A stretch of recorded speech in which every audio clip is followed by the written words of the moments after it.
Fique agora com uma palavra de Deus para abençoar sua vida. Um culto realizado na Igreja Assembleia de Deus, Catedral da Família, em Goiânia, Goiás. Eu queria convidá-lo agora a estender as suas mãos e abençoar este homem que já é abençoado, para que Deus o use de uma forma sobrenatural para falar para a minha vida e para a tua vida nesta manhã. Se você concorda com isso, estenda as suas mãos para cá, vamos abençoá-lo. Pai, eu quero te louvar pela vida do teu filho. Te louvar, ó Pai, porque eu tenho certeza que, como já foi e tem sido, o Senhor o usará como instrumento do Senhor nessa manhã. Deus, dê direção, dê orientação, dê graça, dê entendimento a ele, ó Pai. Que ele transmita tudo aquilo que o Senhor tem para as nossas vidas nessa manhã. Abençoe a sua vida, seu ministério, sua família. Guarda o seu coração, ó Pai. E nos abençoe nesta manhã com toda sorte de bênção, em nome de Jesus. Amém. Amém. A paz do Senhor, irmãos. Amém. O tema da lição de hoje é um tema muito bom de se falar. E por mais que você tenha lido a sua revista, eu espero que você tenha lido, nós temos condição de irmos bem mais além. A gente poderia falar por horas aqui. O tema de hoje é namoro, casamento e divórcio. E a igreja precisa, sim, falar sobre esses três tópicos. Porque essa semana o pastor Carlos me ligou, me convidando para ministrar essa aula. E na quinta-feira, nós tínhamos uma programação com os adolescentes. E eu fiz uma pergunta para eles que me deixou assustado. Quantos eram filhos de pais separados? Nós tínhamos ali, pelo período de férias, diminui uns 60 a 65 adolescentes. Praticamente 50% daqueles adolescentes levantaram as mãos. Ou seja, no meio de 60 adolescentes, praticamente 30 são filhos de pais separados. Outro dia um irmão me perguntou: pastor, mas por que está havendo tanto divórcio? Por que tanto casamento está acabando? A resposta é uma das respostas. O divórcio começa no namoro. Está terminando, está dando errado, porque começou errado. Aquilo que se começa errado, dá para consertar, mas se você não luta para consertar, vai terminar de modo errado. Então, nós vamos fazer uma abordagem aqui hoje, para que nós possamos abrir nossos olhos para essa realidade. Nós que somos pais precisamos estar atentos às realidades emocionais, sentimentais dos nossos filhos. Nós que somos casados, nós precisamos blindar o nosso casamento, entender o propósito de Deus para as nossas vidas enquanto marido e enquanto mulher. Quantos solteiros nós temos aqui? Levanta a mão. Meu irmão, não precisa ficar com vergonha de ser solteiro não, pode levantar bem alto assim. Agora que é 10 horas, não deu tempo nem do desodorante vencer ainda. Eu profetizo na sua vida um marido, uma esposa abençoada, amém? E falando isso eu já falo, cuidado você que é solteiro, porque tem muito profeta de Deus aí, eu ainda não sei de qual Deus que eles estão profetizando não, que ele põe a mão na cabeça do homem e fala assim: eu profetizo sobre você, porque Deus está me mostrando que vai dar uma mulher de Deus para você. Isso não é profecia não, irmão, tem nada de profecia nisso aí. Isso é óbvio. Se você é homem, Deus só tem uma mulher de Deus para você. Se você é mulher, Ele só tem um homem de Deus para você. Fora isso, é mentira, é engano do diabo, é ilusão, é coisa que estão tentando disseminar através do inferno na sociedade hoje. Então, cuidado com essas profecias. Eu vejo que você vai casar daqui 7 anos. Aí a pessoa fica esperando 7 anos. Aí não arruma nem um namorado. Eu vou casar daqui 7 anos. Aí não casa, aí não me decepcionei com Deus. Você não decepcionou com Deus não, você decepcionou com um homem que lançou uma profecia maligna, uma profecia infundada sobre a sua vida. Então por isso que a igreja precisa tratar desses assuntos, porque nunca a família foi tão atacada como ela está sendo nos últimos anos, e principalmente nesse último ano. Hoje o foco não é mais em estabelecer a família como um lugar onde Deus vai estar, e onde os componentes da família, os que integram essa família, têm o desejo de satisfazer a vontade do Senhor. Não, o que se prega hoje, lá fora, no mundo secular, é que o que está em alta é a valorização do prazer, a satisfação pessoal. Se eu estou bem, não importa o resto.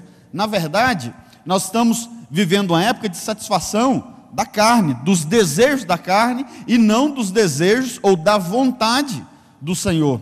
E aí nós nos esquecemos que a vontade do Senhor para nós, ela é sempre boa, perfeita e agradável. Mas nós, e mesmo nós crentes, às vezes nós somos tomados e levados a satisfazer a nossa carne, a nossa vontade, o nosso eu. E nos esquecemos de fazer a vontade de Deus. Nós vamos ver que nos padrões bíblicos, o casamento, né, assim como em algumas sociedades ainda hoje, eles eram arranjados pelos pais. Não tinha aquela coisa do grande amor da minha vida, eu vou casar.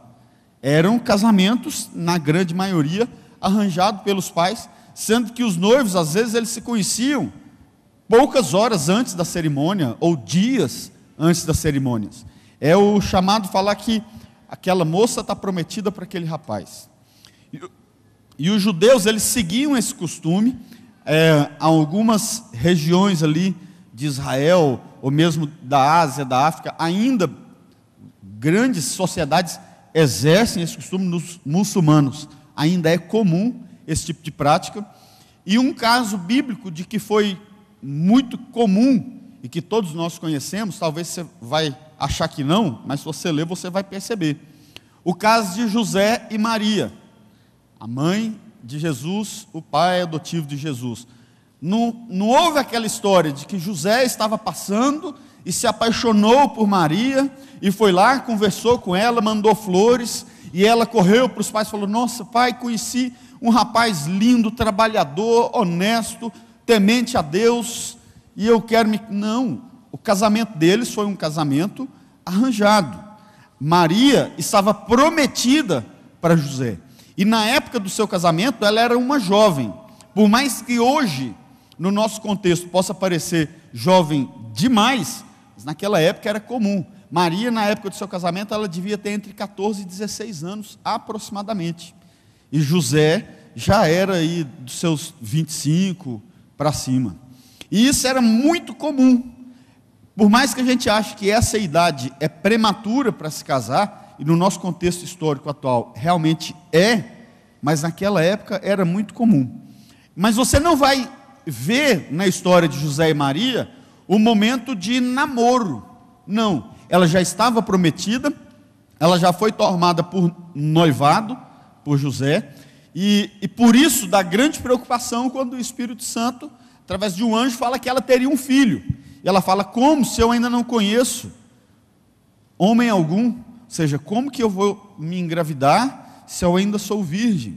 Se o meu esposo, porque como ela já estava prometida a José, já havia ali também um compromisso pré-nupcial. E toda essa narrativa desse momento que você conhece, José vai lá: agora eu vou mandar essa menina embora, eu vou falar para os pais que eu não caso mais. E o anjo fala: não, você vai honrar o seu compromisso, porque é do Senhor. Mas você não vai ler na história que José ia para a casa de Maria no sábado à tarde, eles ficavam ali namorando, que eles iam andar na rua de mão dada. Você não vai encontrar isso. E para você que deseja ter um namoro bíblico, desiste, porque você também não vai encontrar na Bíblia nenhuma referência sobre namoro. Não existe. De Gênesis a Apocalipse, você não encontra nenhuma citação sobre namoro. Por quê? Porque o padrão de Deus é o casamento. A vontade do Senhor é o casamento.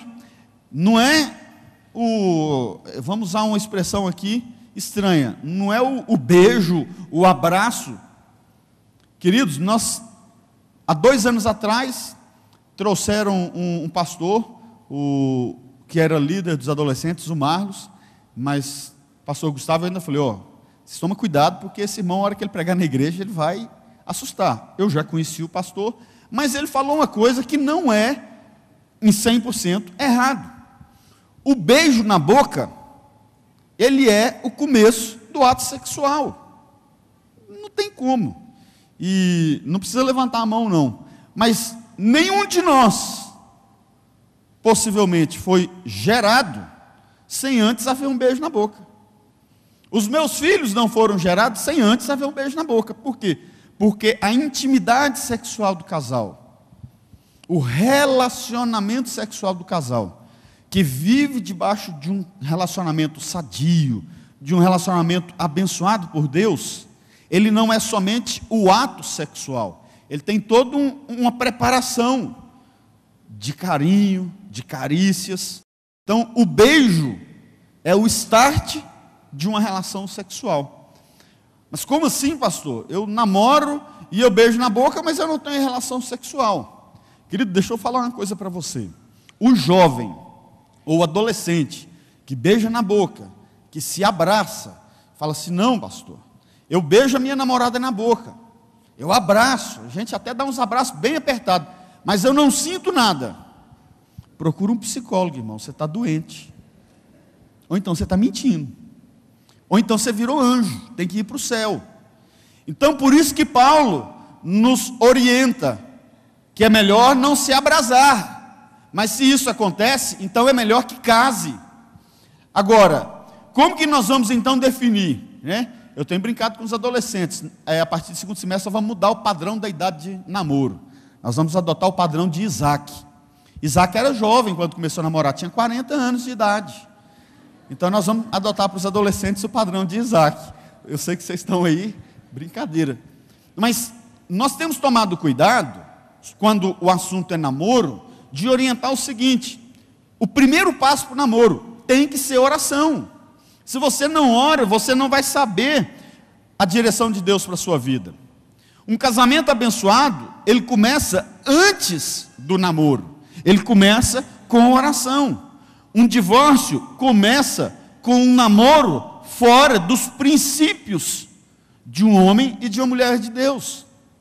Como assim? Se você tem um relacionamento de namoro que envolve carícias sexuais, ou mesmo um ato sexual que envolve mentiras, desrespeito, é isso que você vai ter no seu casamento. Porque o namoro que tem relacionamento sexual, ele vai gerar feridas emocionais, e quando chegar na hora do casamento, uma das duas partes vai olhar e falar assim: será que era só comigo? Porque o diabo vai começar a acusar, o diabo vai começar a condenar. Então, quando o namoro ele está errado durante o seu processo de namoro, vai gerar um relacionamento conjugal com muitos erros, e possivelmente vai culminar esses erros num divórcio. Então por isso que antes de namorar, você que é solteiro, preste atenção, você precisa buscar a direção de Deus. E talvez você questione: pastor, mas se Deus não tem padrão para o namoro, ele tem padrão para o casamento, ele não é da vontade de Deus eu namorar. Estamos chegando num acordo. Você está começando a entender a história. Mas, aí você pergunta: por que Deus, então, aceita o namoro? Porque na verdade nós não estamos fazendo a vontade de Deus, nós estamos fazendo a nossa vontade, nós estamos vivendo conforme os nossos desejos, e Deus respeita o nosso desejo. Ainda que não seja a boa, perfeita e agradável vontade de Deus para nós, Ele sabe que eu e você somos carne, somos ossos, somos emoções, e que nós vamos viver segundo a nossa vontade. Mas essa não era a vontade de Deus. Agora, os tempos mudam, pastor. Tudo bem, os tempos mudam, mas Deus fala: eu sou o princípio e o fim, o alfa e o ômega. Eu sou o mesmo ontem, hoje e amanhã. Ele não muda. Ele não vai mudar princípio, querido, só porque você está apaixonado. Ele não vai mudar princípios dele só porque você olhou. E deixa eu falar uma coisa: não me diga: não, eu me apaixonei. Eu nem falei que eu ia fazer isso. Por exemplo, né, eu acho que o próximo casal aqui é você, né, Lidiane? Vocês dois que vão pro próximo casamento. Eu esqueci seu nome, irmão. Marcos. Ele não se apaixonou pela Lidiane, porque um dia ele chegou e falou: gente, essa menina, ela é trabalhadeira, estudiosa, cozinha bem, passa uma roupa bem demais da conta, e o português dela é perfeito. Eu tenho certeza que não foi por isso. Um dia ele olha para a Lidiane, fala para ele, né? É a mulher mais linda da terra, me apaixonei. E da mesma maneira, a Lidiane para ele. Não foi pelo olhar que vocês se apaixonaram. O primeiro instante foi o olhar. Nós nos apaixonamos, queridos, por aquilo que nós vemos. Então, irmãs, andem-se bem vestidas, bem arrumadas. Os irmãos também. Mas, deixa eu falar uma coisa para vocês. O namoro, vocês vão ver que envolve muito mais coisas do que isso. O melhor exemplo para hoje de um namoro se tornar um casamento abençoado está no livro de Gênesis, capítulo 64. Se você ler o capítulo inteiro, você vai ver a história de Isaac e Rebeca, de como foi esse processo até que eles se casem. E começa quando Abraão chama o seu servo, fala: olha, você vai lá escolher uma esposa para o meu filho, mas antes você vai jurar pelo Senhor. Você vai pôr a mão sobre a minha coxa e vai jurar pelo Senhor. Queridos, por mais estranho que isso possa parecer, de um pai pedir para um empregado buscar uma esposa para o seu filho, era o costume daquela época. Então, vamos entender o contexto histórico. Agora, o que é que nós pegamos para hoje, nesse momento? Antes de iniciar qualquer relacionamento de namoro, Deus deve estar em primeiro lugar. Antes de sair daquele lugar, o empregado de Abraão teve que fazer um voto com ele, de divórcio, ou seja, de fazer um compromisso diante de Deus. Esse é o princípio. Você quer namorar? Amém, você não está errado não, é sinal que a vida está fluindo dentro de você. Mas o primeiro passo, coloque Deus em primeiro lugar. E aí, continuando, Abraão vira para o seu funcionário e fala assim, que tinha que ser uma mulher que não fosse dos cananeus, mas que fosse uma mulher segundo a sua parentela. O que nós aprendemos com isso, queridos? Que crente tem que namorar com crente. Crente tem que se relacionar com crente. Jairinho cantou uma música aqui uma vez, que você é ovelha. Ovelha não mistura com gato. Não, pastor, eu estou apaixonado por aquele rapaz, ele é um gato. Deixa eu falar, gato vive no lixo. Não, mas o meu gato ele é domesticado, ele vive dentro do sofá. Solta ele para ver se ele não vai procurar uma lata de lixo. Agora ovelha não. Ovelha vive no aprisco junto com o pastor. Então ovelha não mistura com gato. Crente tem que namorar com crente. Será que é mesmo? Abre sua Bíblia comigo em 1 Coríntios capítulo 6, versículo 14.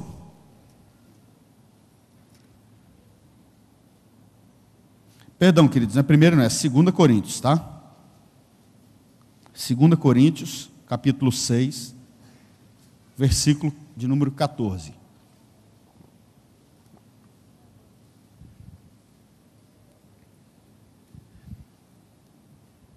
Quantos acharam? Digam amém. Diz assim a palavra: não vos prendais a um jugo desigual com os infiéis. Que sociedade tem a justiça com a injustiça? Que comunhão tem a luz com trevas? E que concórdia há entre Cristo e Belial? Ou que parte tem o fiel com o infiel? Isso nos dá uma base para falar isso para você. Você que é solteiro, não se envolva com um jovem, com um rapaz, com uma moça que não seja crente. Esse foi o primeiro detalhe que Abraão observou, que tinha que ser a esposa de Isaac. Ele vira para o servo e fala, que seja da minha parentela. Isso aqui, queridos, nos deixa claro, se você quer ter um relacionamento abençoado, se você quer ter um marido de Deus, uma mulher de Deus, que seja dentro da igreja. Ah, pastor, eu vou evangelizar e vou trazer ele para a igreja, vou trazer ela para a igreja. Nós já acompanhamos casos que deram certo, mas na maioria dos casos que nós acompanhamos, o rapaz saiu da igreja, a moça saiu da igreja. Nós acompanhamos casos que a moça foi lá e pescou o rapaz, né, e trouxe para a igreja, e o rapaz ficou crente, e a menina quase que desvia. E o rapaz é crente, converteu, batizou. Então, são coisas que é muito arriscado você entrar nessa área. Então, faça como Abraão, escolha alguém que seja da família do Senhor.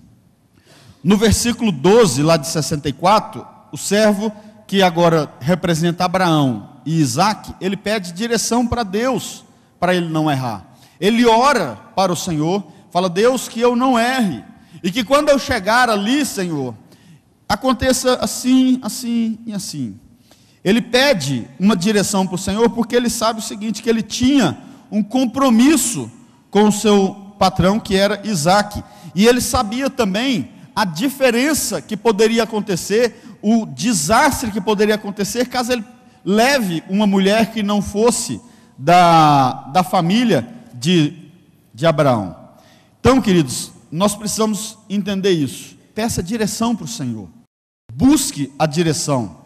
Jovens, você simplesmente olha, se apaixona, nossa, que rapaz bonito, que moça bonita, é essa que eu quero, é esse que eu quero. Foi isso que aconteceu com Sansão. Ele vai lá, se apaixona, e não podia casar com aquela, mas não, eu quero é aquela ali, pai. E todo mundo sabe o desastre que se tornou a vida de Sansão, depois que ele se casa com aquela mulher. Por quê? Porque estava fora dos princípios de Deus, não buscou direção de Deus. Não, mas eu orei pelo meu namoro. Quantos meses? Não, eu orei 3 dias. Deus está falando, fazendo milagre com você, irmão. Você tem que começar a orar pelos enfermos, porque Deus vai curar. É claro que eu não estou querendo mensurar de 2 dias a 1 ano e meio. Mas você precisa ter intimidade com Deus, você precisa ter direção de Deus. Você conhece a pessoa hoje, amanhã você está namorando. Você conhece a pessoa hoje, amanhã está lá aos beijos e abraços. Vigia, a palavra de Deus fala, vigiai e orai. Não basta a pessoa ser só gente boa, tem que ser um homem de Deus, uma mulher de Deus, a pessoa que quer servir na casa do Senhor. Imagina, você serve na casa do Senhor, de repente é um líder. Não, agora vou arrumar uma namorada. Ah não, mas eu não vou poder vir dia de domingo, porque dia de domingo é dia dela estar com a família, então eu tenho que acompanhar. Já está errado, tem que estar na igreja. Não, mas eu vou parar de dirigir o grupo, porque o grupo é no sábado, ou o grupo é dia de semana, e ela não quer que eu fique dirigindo o grupo. Está errado, dá um tchau para essa menina logo, meu irmão. Ela está sendo atraso na sua vida, não está sendo bênção na sua vida, não. Então, quando ele busca a direção de Deus, o que Deus faz? Ele move aquele lugar e leva Rebeca exatamente para onde ele estava. Ele fez a vontade do homem? Não. Deus está mostrando para o homem que estava ouvindo a sua oração e mostrando a ele a vontade para a vida de Isaac. Então chega a Rebeca e faz exatamente como aquele homem tinha orado ao Senhor, porque Deus tem prazer em mostrar para mim e para você qual é a boa, perfeita e agradável vontade dele. Se você buscar a Deus verdadeiramente, você vai descobrir a vontade do Senhor. Ele não tem segredo, ele não tem dificuldade em revelar a vontade do Senhor. A palavra de Deus fala que a intimidade do Senhor são para aqueles que o temem. Ou seja, os segredos de Deus, a intimidade do Senhor, são para aqueles que vão buscar ao Senhor. Pastor, mas eu preciso espiritualizar tanto assim a questão do namoro? Não, você não precisa espiritualizar tanto assim. Você tem que espiritualizar ainda mais. Porque se o seu namoro for, digamos, espiritualizado, ou seja, se você colocar Deus no centro do seu namoro, sabe o que vai acontecer? Ele vai se tornar um casamento abençoado. Essa é a chave, esse é o segredo. Jovens que estão aí namorando. Ah não, eu vou namorar com a moça da igreja. Graças a Deus eu ainda não vi isso não, porque se eu ver, eu vou mandar vir aqui para o meio da igreja. Ah não, eu vou namorar, eu vou ficar lá no estacionamento, lá perto da tenda, lá, vou ficar lá quietinho. Não, quer conversar? Vem aqui para o centro da igreja, onde todo mundo vai te ver. Para que isso, pastor? Para você fugir da aparência do mal. A palavra de Deus não te ensina para você fugir do mal, é da aparência do mal. Então, leve um namoro com princípios éticos, com princípios de um homem e de uma mulher que busca fazer a vontade do Senhor. Pastor, o que eu posso fazer no namoro? Tudo que você quiser fazer, mas tudo que você possa fazer na frente dos seus pais. Aquilo que você não pode fazer na frente dos seus pais, meu irmão, você não pode fazer em lugar nenhum.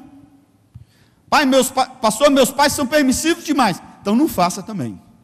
Mas aquilo que você pode fazer sem constrangimento na frente dos seus pais, é isso que você pode fazer no seu namoro. O pai da moça não aceita que você fique abraçando ela demais.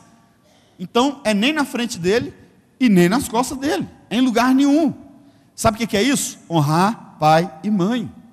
Aquilo que você pode fazer dentro da sua casa, porque você tem o respeito dos seus pais, porque os seus pais conhecem a palavra de Deus. Esse é o padrão para o seu namoro. No versículo 28 de Gênesis, aquela moça corre e conta para os seus pais a conversa que ela teve com o servo de Abraão. Sabe o que é isso? Eu não vou namorar escondido. Os primeiros a saberem que eu estou apaixonada, serão os meus pais. Tem que ser os primeiros. Não, mas meu pai é muito rígido, minha mãe é muito quadradona. Meu irmão, se o seu pai e a sua mãe não podem saber que você está apaixonado ou apaixonada, desiste. Já começou errado. Se você não tiver a bênção dos seus pais, não começa. Nós falamos, nós enquanto pastores, enquanto líderes, nós não autorizamos ou desautorizamos namoro. Quem vai autorizar, quem vai abençoar, são os pais. Nós vamos acompanhar. Nós vamos, como se diz, monitorar esse namoro.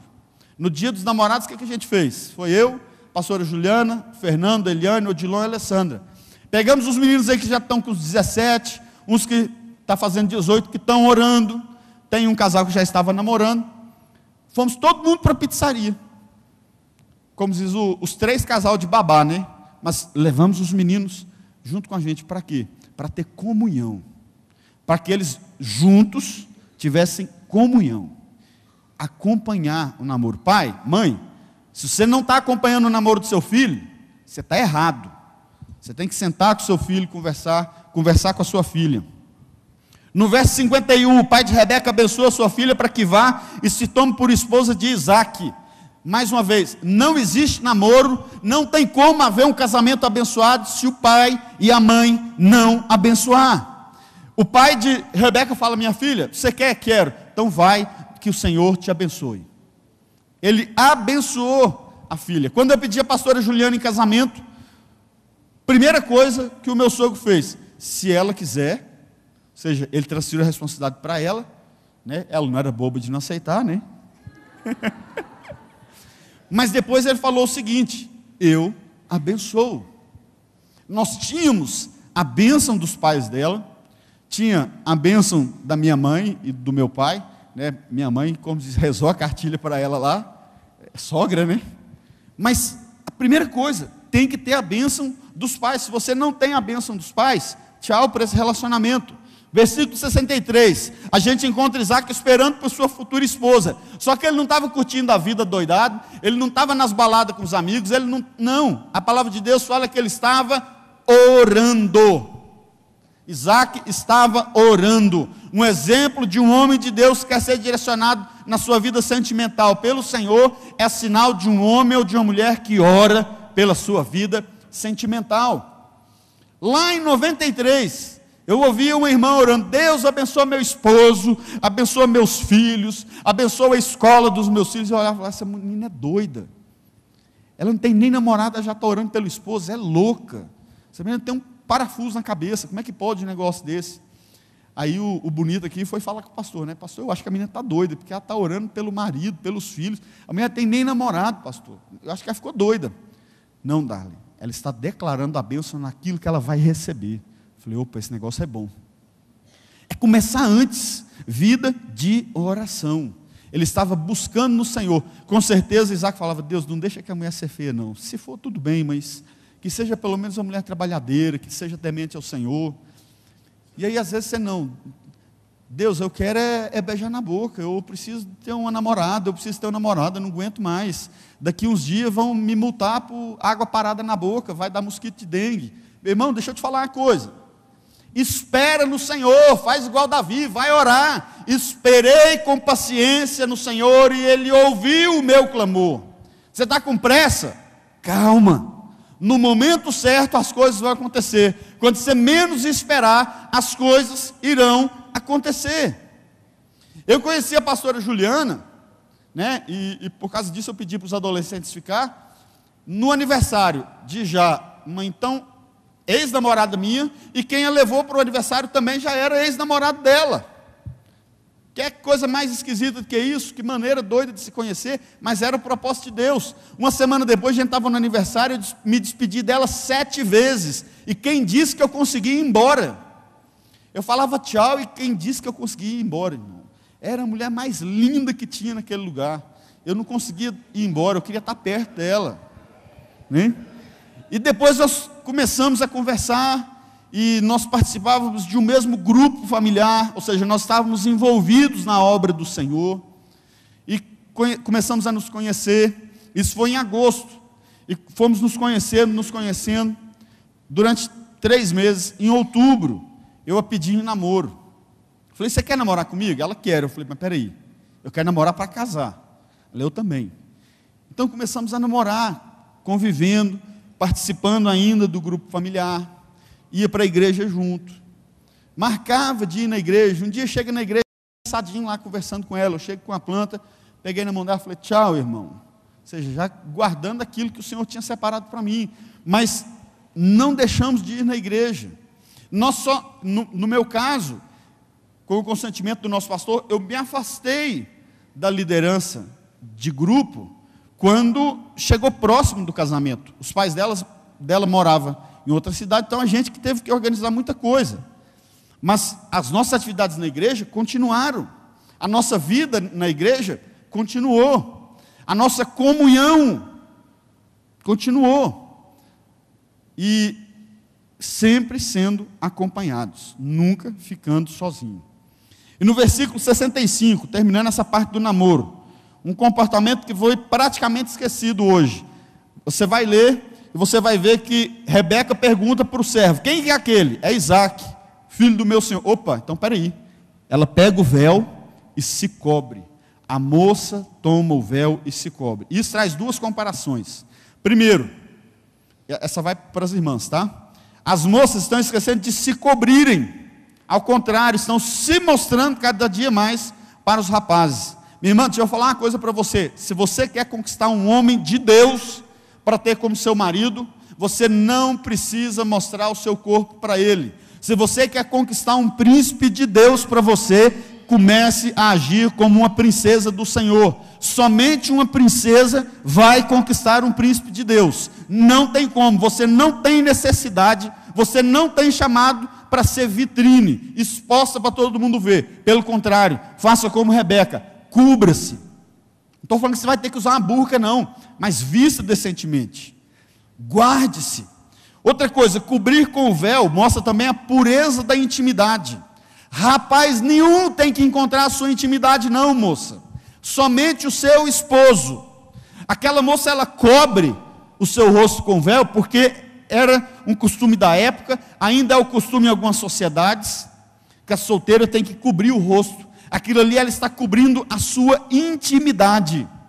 E hoje o que nós vemos, o mundo falando é ao contrário. Não, o sexo tem que acontecer, porque vai que casa e não dá certo, e não encaixa, não acontece bem. Então tem que ter o sexo antes do casamento. Isso é mentira do diabo, isso é engodo de Satanás para a sua vida. Deixa eu te falar uma coisa, minha irmã. Se o rapaz vive falando para você assim, não, meu bem, eu te amo, nós estamos pensando em casamento, isso vai acontecer mesmo, o que tem? O que tem? Manda ele vazar, manda ele cair fora. É laço do diabo para você, minha irmã. Se ele fala assim, se você me ama, prova para mim que você me ama, vamos fazer sexo.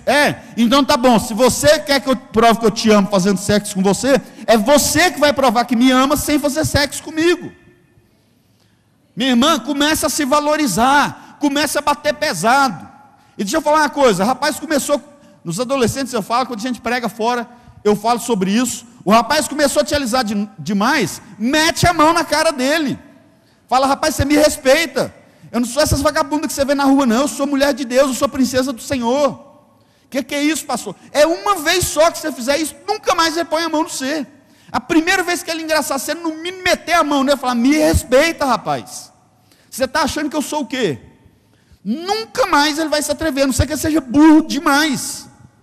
E da mesma maneira, rapazes, se a mulher começa com gracinha demais, vira para ela e fala assim, minha filha, acho que você está enganada, viu? Se você está acostumada com isso, vaza, porque eu não quero esse tipo de coisa não. Pastor, eu não vou dar conta de segurar não. Vai, em nome de Jesus. Em nome de Jesus. Pastor, eu vou falar algo aqui que a gente fala para os meninos. A gente aprendeu com o pastor Dedé. Sabe o que eu vou orar para vocês, eu falo isso para os adolescentes, mas para os jovens também, para você solteiro. A hora que você começar com intimidade no seu namoro, eu vou pedir para Deus, a hora que você fechar o olho, te dar uma visão do pastor Darley nu na sua frente. E ele pegou um discípulo dele que aconteceu isso, ele estava lá na maior intimidade, ele ligou, pastor de Deus, aconteceu, o que foi? Estava no maior bem bom com a minha namorada, de repente, eu tive uma visão do Senhor nu na minha frente. Glória a Deus, que visão do inferno. Mas deixa eu falar uma coisa, guarda a sua intimidade para depois do casamento. Esse é o propósito de Deus. Ainda que a gente não veja na Bíblia falando sobre namoro, entenda, namoro é tempo de você se conhecer, é tempo de você descobrir os segredos um do outro. Namora. Eu, por exemplo, eu cometi um erro no namoro que é irremediável, eu vou pagar por esse erro o resto da vida. Um dia a pastora Juliana chega lá em casa, eu estava fazendo um creme de pêssego. Sabe quantos copos de creme de pêssego eu fiz? 1. E bebi sozinho, não dei para ela. Até hoje ela reclama disso. Mas deixa eu falar, é errado demais. Namoro é tempo de compartilhar. Compartilhar o suco, o creme, o sanduíche, a carne na churrascaria, a conta, tá? É tempo de compartilhar, é tempo de conhecer, é tempo de amadurecer, é tempo de você descobrir em oração se realmente é esse o propósito de Deus para você. Porque nós já vimos casais que namoram e está indo tudo bem. Aí vai fazer o curso de noivos. E lá são confrontados. E descobrem que esse não é o propósito de Deus ainda. Nós tivemos um casal que foi fazer o curso de noivos, cancelou o casamento.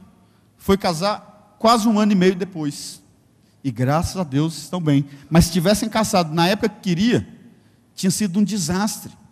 Então você que está namorando, pensa em casar, a igreja oferece um curso de noivos. Então não deixa de fazer, queridos, porque você vai aprender muita coisa que você precisa aprender para entrar num casamento.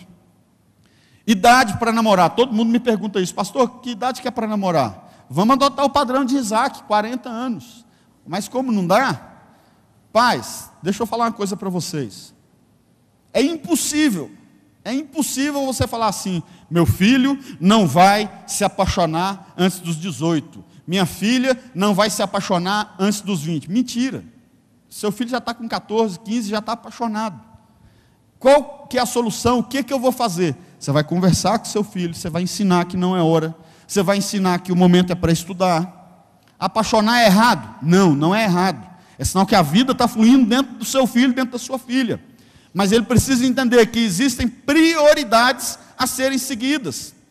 E aí eu falo, um menino de 15 anos vai namorar, ótimo, quem é que vai pagar as despesas do cinema, do sorvete, do pit dog?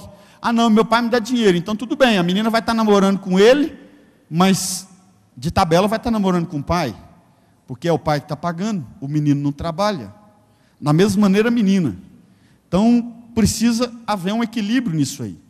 Nós não queremos aqui falar, tem que ser depois dos 20, depois dos 18, mas que haja, primeira coisa, a maturidade emocional, intelectual e, acima de tudo, a maturidade espiritual. Se o seu filho não está maduro nesses 3 aspectos, ele não está preparado para namorar. Por mais que você tenha condições, fala, não, mas eu vou ter maior prazer de dar dinheiro para o meu filho ir no cinema com a namorada. A questão não é financeira, a questão é emocional, a questão é sentimental, a questão é espiritual. Porque se o seu filho não está preparado espiritualmente para entrar no namoro, você pode ter certeza que ele está preparado espiritualmente para cair no pecado. Então, fica esse recado aí. Porque ninguém namora, não, eu vou namorar por esporte. Não. Por mais que você fale assim, não, eu sou novo, é meu primeiro namoro, todo mundo pensa um dia em se casar. Todo mundo quer namorar para casar. E o casamento, ele não vai aparecer pronto na sua vida. Ele vai ser construído. O alicerce do seu casamento, ele vai ser feito onde? No namoro. É ali que ele vai ser realizado. É ali que o seu casamento vai ser construído. A cada dia vai ser colocado um tijolo. Agora, preste atenção. É uma construção maravilhosa. De vez em quando vai acontecer ali de um tijolo quebrar? Pode acontecer. Você tem uma massa, né? Você tem um cimento maravilhoso para colocar ali, que chama o Espírito Santo de Deus. Como eu falei, 50% dos adolescentes que estavam em quinta-feira são filhos de pais separados. Sabe por quê? Porque não tiveram a oportunidade de, na hora do sufoco, na hora do problema, virar e falar: Espírito Santo de Deus, vem cá, nós precisamos aqui agora, urgente, da sua intervenção. E por isso que nós temos visto casamentos acabarem. Por quê? Porque na hora do desespero, na hora do problema, não estão buscando a direção de Deus. Não buscaram a direção de Deus lá no namoro, agora na hora do problema conjugal também não busca a direção de Deus, não busca o socorro de Deus. Por isso que dá o divórcio, por isso que acaba casamento, infelizmente, até dentro da igreja. Há uma separação no que diz respeito a casamento, quando se fala de Estado e igreja. Eu tenho dito o seguinte, até pelo que a gente tem estudado, e sexta-feira na rádio, mesmo falando sobre divórcio, o doutor Juscelino estava lá, parou com todo um aspecto legal do divórcio, com leis, e a gente precisa entender isso. E eu falo o seguinte, que a igreja, entenda o que eu vou falar, juridicamente falando, a igreja não tem poder de casamento, juridicamente falando. O casamento civil, ele é um contrato entre o Estado e duas pessoas, tradicionalmente com o objetivo de constituir família. Esse é o aspecto do casamento civil, é o aspecto jurídico. A definição varia historicamente e entre culturas, mas até há pouco tempo, na maioria dos países, era uma união socialmente sancionada entre um homem e uma mulher, com ou sem filhos, mediante comunhão de vida e de bens. No Brasil foi instituído em 1890 e é regulamentado pelo Código Civil. É um contrato bilateral e solene realizado entre as partes com o intuito de constituir família com a completa comunhão de vida. Ninguém que vai num cartório para se casar fala que casou sem saber disso aqui. Primeiro porque tem toda a proclama que o cartório vai fazer para verificar se a pessoa é solteira ou divorciada, viúva. Porque quem é casado no civil não pode casar com outra pessoa, é crime aqui no Brasil, em alguns países isso não é crime. Mas tem todo esse aspecto jurídico. E por isso que eu falo que a igreja não tem o poder de casamento, juridicamente falando. Esse papel cabe ao Estado, cabe ao cartório. Então, você que está namorando, você que está noivo aí, né, e ainda não deu entrada no seu casamento civil, você vai passar por isso, vai ter toda essa investigação a seu respeito. E na verdade, lá no cartório, é um contrato. No casamento civil, existe então a assinatura desse contrato, existem os termos legais que regem um casamento civil. E quando se fala de termos legais, no Brasil, acho que uns 10 ou 15 anos, se tiver algum advogado aí que lembrar, o Juscelino tinha me falado isso, mas eu não lembro o ano certo, que o adultério deixou de ser crime. O adultério hoje não é crime, mas a poligamia é crime. Então, homem e mulher só se casa uma vez. Para se casar de novo, só depois do falecimento de um dos cônjuges ou do divórcio. No casamento, então, o papel da igreja é o de abençoar uma união realizada no casamento, no cartório, através do casamento civil. A igreja não tem poderes para casamento, esse poder é dado do Estado. A igreja, no casamento que nós fazemos aqui, é o casamento religioso. Existe o casamento religioso com efeito civil, onde o cartório libera o documento e a igreja faz, então, as duas cerimônias aqui. O casamento religioso, ele é uma celebração e ministração das bênçãos que estabelece a formação de uma família, tendo como padrão bíblico a união de um homem e de uma mulher. Por que eu falei isso? Preste atenção, queridos. Você está vendo aí na mídia, todos os dias, a luta que está, já foi liberado o casamento entre pessoas do mesmo sexo. Mas a Bíblia estabelece a união de um homem e de uma mulher como princípio básico de fundamentação de uma família. E nós, enquanto igreja, Catedral da Família, nós acreditamos nesta palavra, nós seguimos essa palavra e não vamos desviar o foco desta palavra. Se a Bíblia diz para mim e para você que família é estabelecida na união de um homem e de uma mulher, você pode ter certeza que esta igreja não vai desviar do que a Bíblia fala, e vai continuar lutando sempre para que se cumpra a palavra de Deus quando se diz respeito a casamento. Não existe família fundamentada no casamento de pessoas do mesmo sexo. Não existe condição de haver uma família psicologicamente, emocionalmente correta e saudável, a não ser na fundamentação bíblica da união de um homem e de uma mulher. Não existe. Aí a luta fala, não, mas eles podem adotar crianças. Então vamos lá. Eu e você, nós nascemos através da concepção sexual de nossos pais. E por que eles querem adotar? A pastora Juliana falou um negócio essa semana que é esquisito, mas, por que eles não ficam tentando lá até um dia se procriarem? Nunca vai acontecer, porque não é o padrão de Deus para mim e para você, não é o padrão de Deus para o homem e para a mulher. O padrão de Deus para a família é a união de um homem e de uma mulher que conceberão filhos. É claro, a Bíblia ainda nos dá, nós temos base bíblica para a adoção.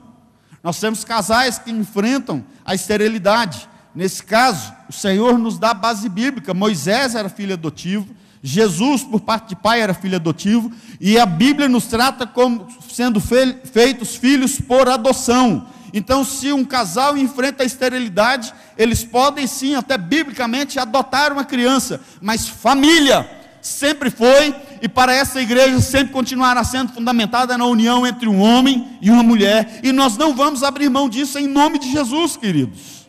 Nós não podemos abrir mão disso. Nós precisamos lutar contra isso, nós precisamos nos colocar em posição de aquilo que nós defendemos. Se você começar a, não, mas isso é normal, isso está acontecendo muito, a igreja uma hora vai ter que aceitar isso. Queridos, preste atenção, uma coisa é respeitar os homossexuais, os gays, lésbicas, simpatizantes. Uma coisa é respeitar essas pessoas, é amar essas pessoas. Agora, aceitar aquilo que eles estão querendo empurrar para a igreja, isso nós não podemos. Amar o homossexual, a lésbica, é obrigação minha e sua. É obrigação minha e sua levarmos a palavra de Deus para eles. Nós devemos sim amar essas pessoas. Agora, aceitar que eles venham querer contrair matrimônio dentro da casa do Senhor, porque não se assustem, está muito próximo das igrejas enfrentarem problemas seríssimos em relação a isso, porque graças a Deus a igreja tem se posicionado contrária, e você tem acompanhado na mídia aí o tanto que isso tem dado problema, e não pense você que isso está perto de acabar. Nós não chegamos nem no meio da história ainda, mas em nome do Senhor Jesus a palavra de Deus vai prevalecer, a vontade do Senhor vai prevalecer. Casamento, biblicamente, é entre um homem e uma mulher. Homem e mulher formam um casal. Homem e homem, mulher e mulher formam dupla. Casal é homem e mulher. Amém? Quantos casados nós temos aí? Glória a Deus. Queridos, um outro tópico da nossa lição, já partindo para o encerramento dela, que a lição trata, é sobre o divórcio. E isso é um assunto que, quando se fala, é algo que dá um frio na espinha, um mal-estar, mas a igreja também precisa se posicionar em relação a esse assunto. A igreja precisa prevenir, a igreja precisa ensinar sobre isso, porque muito se tem falado, e eu já tive a oportunidade de pregar algumas vezes sobre isso por projeto Recomeçar, e nós encontramos irmãos e irmãs que são massacrados, vieram de outras igrejas, massacrados emocionalmente, porque ouviram o seguinte, que se você divorciou, você nunca mais vai poder se casar. Sabe o que é isso? Se você se divorciou, nunca mais você vai poder ser feliz de novo. Agora, nós precisamos entender o que é o divórcio, os aspectos que envolvem o divórcio e o que a palavra de Deus diz a respeito de divórcio. Primeira coisa que eu quero deixar para vocês, o apóstolo Paulo, Porque todo mundo fala, porque o apóstolo Paulo ensina sobre o divórcio. O apóstolo Paulo não ensina sobre o divórcio. A palavra de Deus, na primeira carta aos Coríntios, capítulo 7, ele não está ensinando sobre o divórcio, ele está comentando sobre o divórcio. Porque o apóstolo Paulo fala assim, mando, não eu, mas o Senhor. O que ele está querendo dizer? Que aquilo ali não é um mandamento dele, que não é ele que está ensinando. Ele está falando sobre as palavras que Jesus falou. Então, a primeira coisa que eu quero deixar claro para você, Paulo não criou um ensinamento sobre o divórcio. Ele comentou as palavras de Jesus. O que Paulo também faz um comentário, e aí sim ele já parte para o ensino.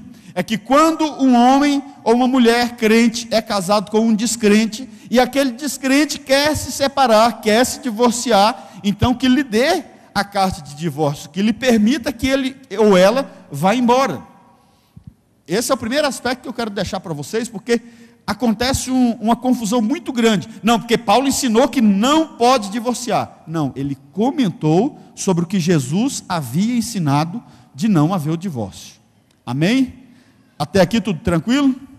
Ok, o que é que nós vemos também, queridos? Nós vemos na palavra de Deus que o Senhor odeia o divórcio.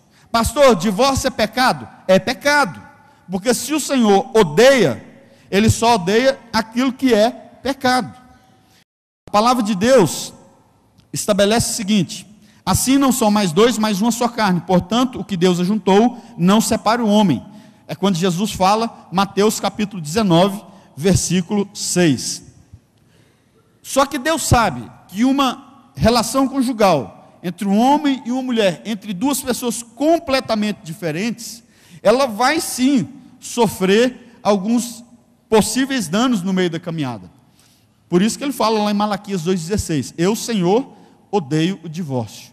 Mas ele compreende que eu e você somos homens, mulheres, que podem sim desagradar um ao outro. Jesus, ele é questionado pelos fariseus, e ele é ali interrogado, por quê? Ele estava fazendo muitos milagres, ele estava mudando muita maneira de se pensar, maneira de agir, mas uma coisa Jesus não fez, Jesus não veio para mudar a lei, Jesus veio para cumprir a lei. Abre sua Bíblia comigo no livro de Deuteronômio, capítulo 24. Deuteronômio, capítulo 24.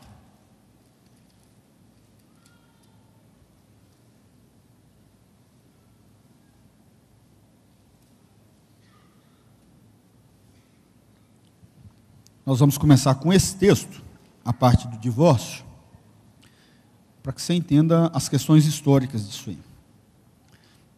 Do versículo de 1 a 4 diz assim: quando o homem tomar uma mulher e se casar com ela, então será que, se não achar graça em seus olhos, por nela achar coisa feia, ele lhe fará escrito de repúdio, lhe dará na sua mão e despedirá da sua casa. Saindo da sua casa, se for, e se casar com outro homem, e esse último homem a aborrecer, e lhe fizer escrito de repúdio, e lhe der na sua mão, ele despedir de sua casa, ou se o último homem que a tomou para si por mulher vier a morrer, então o primeiro marido que a despediu não poderá tornar a tomá-la, para que seja sua mulher, depois que foi contaminada, pois é abominação perante o Senhor. Assim não farás pecar a terra que o Senhor teu Deus te dá por herança. Esse é o grande momento que gera a polêmica na conversa com Jesus, porque eles pegam exatamente esse texto de Moisés, que é tido como lei para o povo judeu. Então Moisés estabelece uma lei, que seria a lei para o divórcio. Agora, vamos entender o contexto histórico desta passagem, que Jesus fala para aquelas pessoas o seguinte, que Moisés permitiu por causa da dureza de coração. E olha como que foi estabelecida essa lei. Quando homens tomaram uma mulher, se casar com ela, então será que, se não achar graça em seus olhos, e por nela achar coisa feia. Traduzindo, queridos, Um dia o marido acorda, vê aquela mulher descabelada, aquele bafão de onça, que é o trem mais esquisito na frente dele, e a hora que ele sai da tenda, ele vê uma de cabelo arrumadinho, cheirosa, bem arrumada. Ele olha para um lado, olha para o outro, fala: essa daqui já deixou o arroz queimar 2 vezes, essa daqui está mais nova, bem arrumada, cheirosa, eu vou ficar com essa daqui. E ele ia lá, tomava aquela mulher também por esposa, e não mandava essa daqui embora. Ou seja, essa daqui, que era a primeira esposa, ela ficava condenada a ficar de lado, e ela jamais poderia se envolver com outro homem, porque ela ainda estava casada. Se ela se envolvesse com outro homem, ela era pega como adúltera, ela ia morrer apedrejada. Então Moisés, para proteger a mulher, para estabelecer aqui um direito de proteção à mulher, o que ele faz? Que o homem tem que dar a carta de repúdio, a carta de divórcio. Isso permitiria que a mulher pudesse se casar novamente. Agora, aqui, nesta passagem, Moisés não está falando de adultério, Moisés não está falando de imoralidade sexual. Aqui o que ele está falando é: se o marido não quer mais a mulher, quer casar com outra, então que dê carta de divórcio. Daqui para frente, até o momento que Jesus tem essa conversa com os fariseus e com seus discípulos, o que acontece é o seguinte: que o povo judeu, o homem, estava dilacerando praticamente a mulher, emocionalmente falando. Ele simplesmente, ele não queimou o arroz, passou a roupa mal passada, usando os termos dos nossos dias, ele dispensava a mulher, ele não estava nem aí. Isso aqui então vem colocar uma proteção para a mulher. Quando Jesus encontra com a mulher samaritana, o que ele pergunta para ela? Mulher, onde está o teu marido? E ela responde: não tenho marido, Senhor. E aí ele novamente: disseste bem, não tenho marido, porque já tiveste 5. E aí todo mundo fala: porque aquela mulher lá era uma prostituta. Não, ela não era uma mulher prostituta. Aquela mulher, ela tinha 5 cartas de divórcio. Porque se ela fosse prostituta, Jesus não teria usado com ela a expressão marido. E a expressão, e o que tem não é teu, é porque ela ainda não tinha legalmente, no direito judaico, se casado com aquele homem.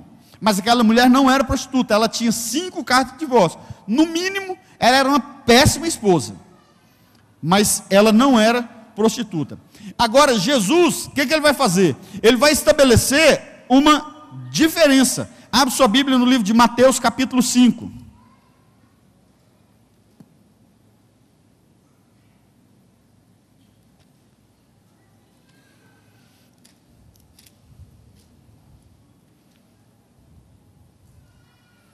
Mateus capítulo 5, versículo 31 e 32.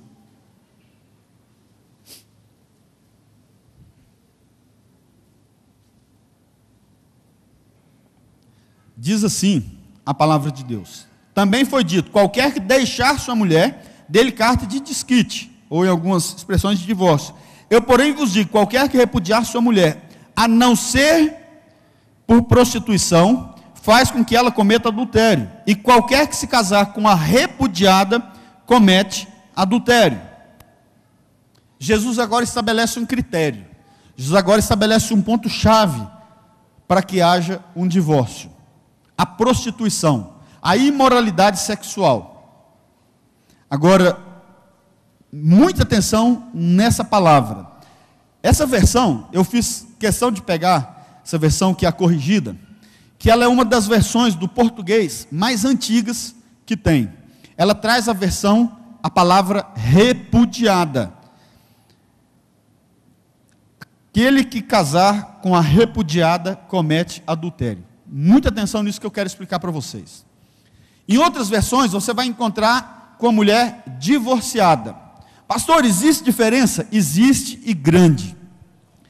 Em 1761, foi feita a primeira versão da Bíblia King James. E nessa versão foi escrito divorciada ao invés de repudiada. Até então, a palavra tratada aqui era repudiada.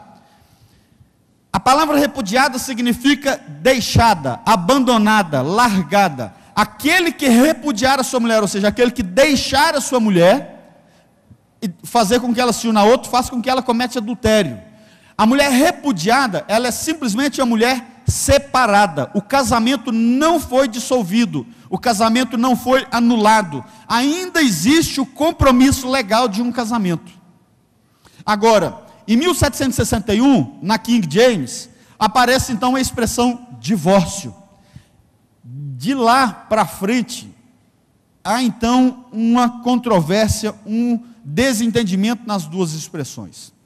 E eu inclusive fui atrás e falei, peraí, o divórcio é a anulação de casamento, é a dissolução do casamento civil. Existem algumas regras jurídicas para que haja a dissolução do casamento. Nós, enquanto igreja, Catedral da Família, enquanto tiver um fiozinho, ou um átomo de esperança de um casamento ser restaurado, nós estamos lutando por ele. E graças a Deus, nós temos visto casamentos, fala assim, não, esse não tem mais jeito. E a gente vai, e de repente está indo tudo bem. Porque nós cremos nesta palavra, que aquilo que Deus uniu não separa o homem. Nós lutamos para que isso aconteça. Agora, eu preciso fazer uma pergunta para vocês. Você acha que a mulher, ou o homem, ele precisa aguentar o resto da vida ser traído pelo seu cônjuge? Você acha que a mulher precisa aguentar o resto da vida o seu esposo ter um amante, a sua esposa ter um amante? Você acha que a mulher é obrigada a aguentar o resto da vida apanhar do marido? Você acha que o homem é obrigado o resto da vida a ser humilhado pela esposa? Nós não achamos.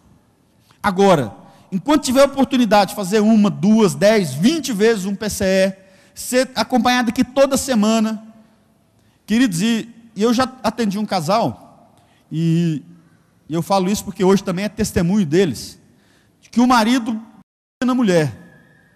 E aí às vezes você vai aconselhar um irmão desse, vai falar, irmão, você não pode fazer isso, não.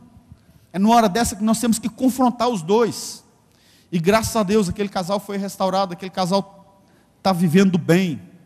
Nós acompanhamos um outro casal que estava namorando. Meu irmão, como é que está? Está tudo bem. Minha irmã, e aí? Não, a separação saiu, mas o divórcio ainda não. Então você está em adultério. Você não está divorciada, você está separada.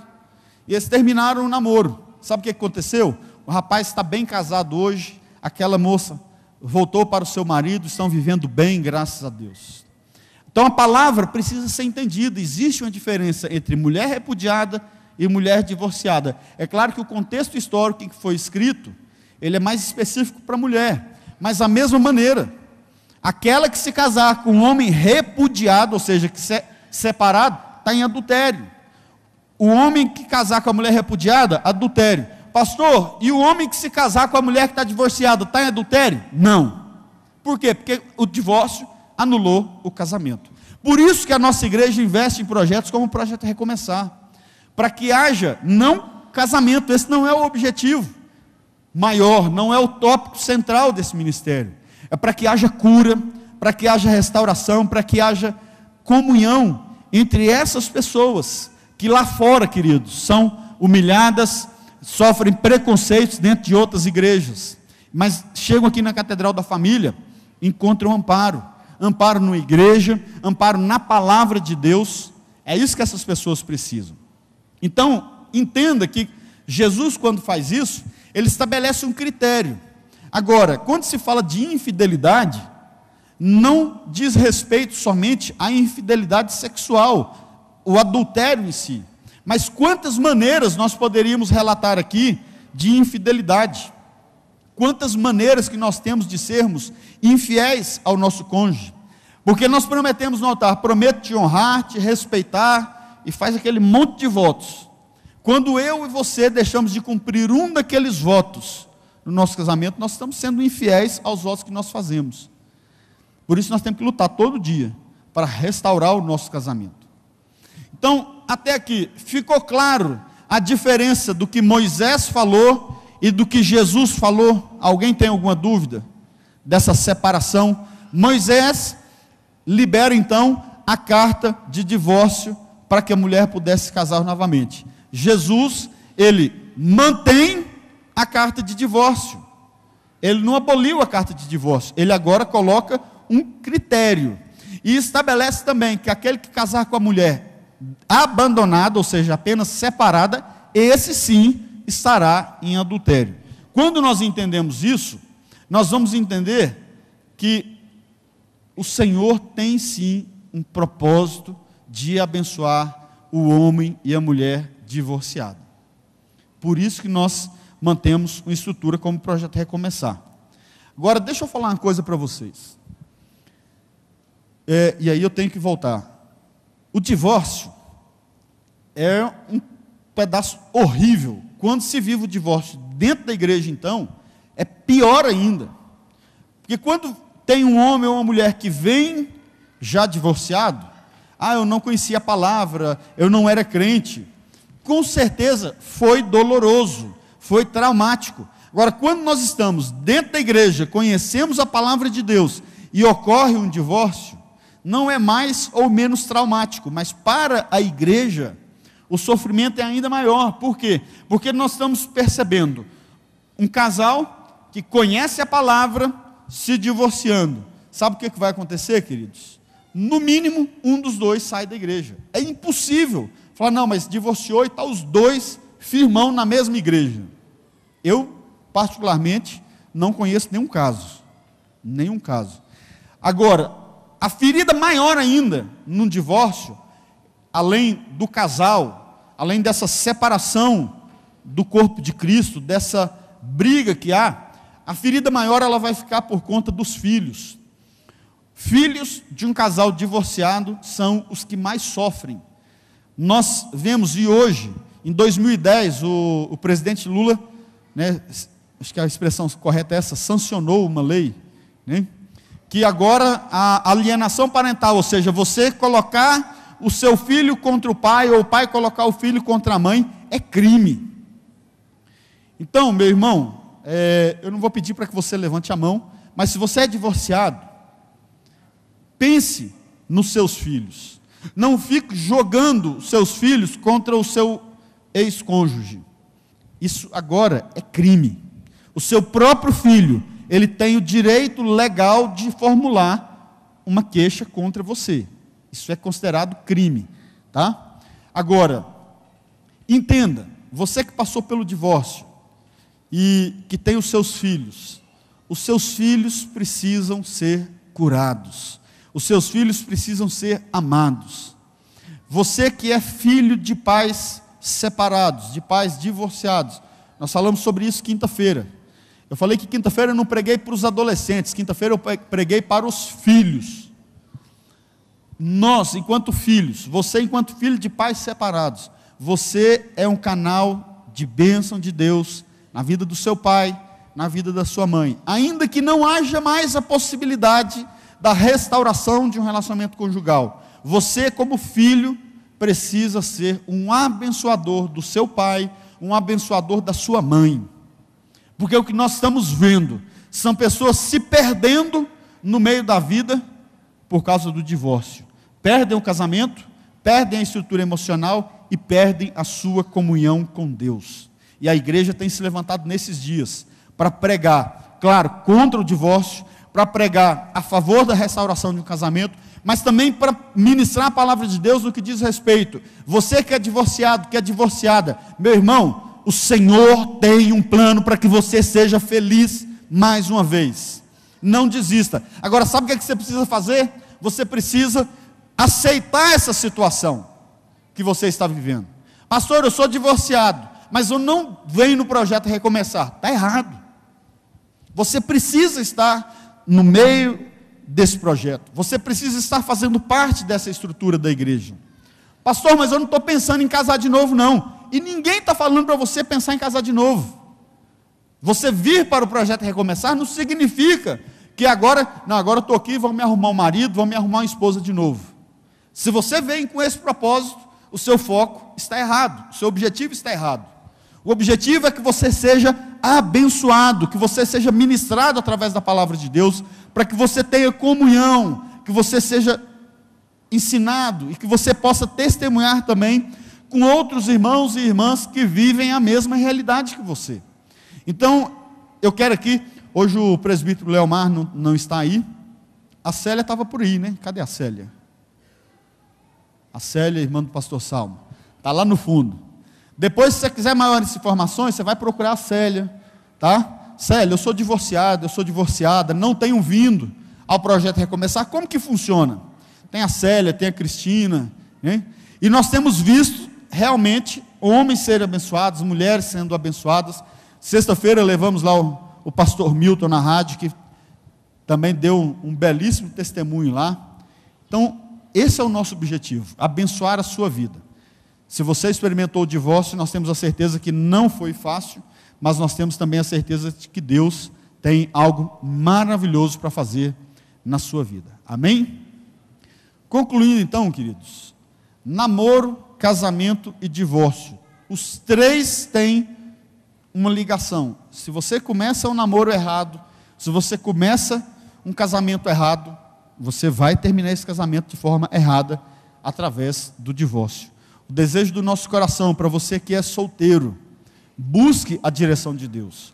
Busque fazer a vontade do Senhor na sua vida, que é ter um namoro com princípios éticos, como um homem, como uma mulher de Deus, para que ele venha culminar num casamento abençoado, para que você tenha um casamento guardado pelo Senhor. Você que é casado, semana eu fiquei sabendo de casal que falou que está assim, por um fio. Deixa eu falar uma coisa para você. Se o seu casamento está em risco, não fique sozinho. Procure um de nós, pastores, pastoras. Nós estamos aqui, queridos, para te ajudar, para caminhar junto com você. Não espere o problema chegar numa proporção que não tem mais volta. Busque ajuda hoje. Procure um dos pastores, fala: pastor, meu casamento está por um fio. Se o senhor não me ajudar, eu separo. Nós temos a certeza que, em nome de Jesus, que o seu casamento será restaurado. Nós estamos aqui para lutar com você, para que isso aconteça. Se você experimentou a dor do divórcio, que o Senhor possa te restabelecer como um homem, como uma mulher feliz novamente. Pastor, divórcio é pecado, mas tem perdão? Tem perdão sim. Tá? Se você sofreu divórcio, foi causador de divórcio, mas se arrependeu, o Senhor te perdoou. Se você foi vítima do divórcio, você também errou, mas o Senhor te perdoou. Então viva conforme a palavra de Deus. Amém? Que Deus possa abençoar a sua vida. E qualquer coisa estamos aí à disposição para conversar, para atender os irmãos. Deus abençoe, em nome de Jesus, pastor. Participe da programação da Igreja Catedral da Família. De segunda a sexta-feira, às 6:30 da manhã, oração de Davi. Segunda, a partir das 14h30, Manancial Feminino, onde mulheres são restauradas e abençoadas por Deus. Segunda, a partir das 19h30, venha estudar Teologia com IBCAF, Instituto Bíblico da Catedral da Família.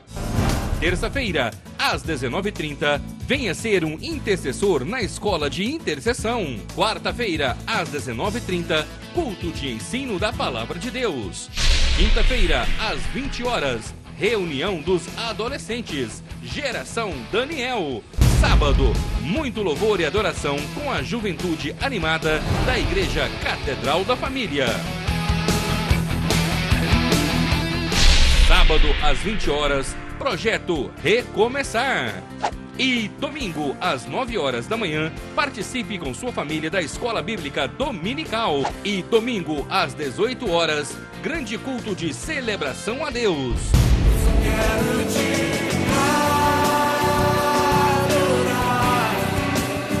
A Igreja Catedral da Família disponibiliza ainda para você cursos para edificar a sua vida. MNI, Casados para Sempre. CRAU, cursos para finanças. Educando filhos à maneira de Deus. Alcançando o coração do seu adolescente. Veredas Antigas. ONI, curso para noivos. De domingo a domingo, uma programação recheada de muita alegria, unção e bênçãos de Deus. Informações 3281-4918 ou acesse o site www.catedraldafamilia.com.br.